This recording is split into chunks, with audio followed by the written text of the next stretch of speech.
So we're getting a pool done at my house. It's been a long time coming. Family's really excited about having a pool actually now. So the process, it's been pretty easy.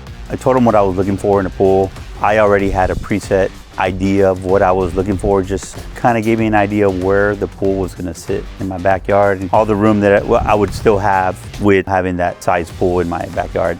I was pretty impressed on how they were able to fit this in my backyard, given the limitations, kind of getting it around the tree and setting it in place. Budget was was the key, right? I was able to take some of those savings and actually invest more in like the saltwater system, also the heater. But I think with the savings, it was a win-win for me and hopefully for you guys.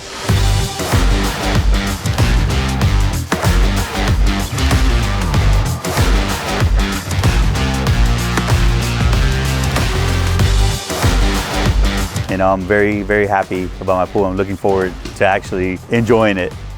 Get the best fiberglass pools Texas has to offer, only at Fiberlux.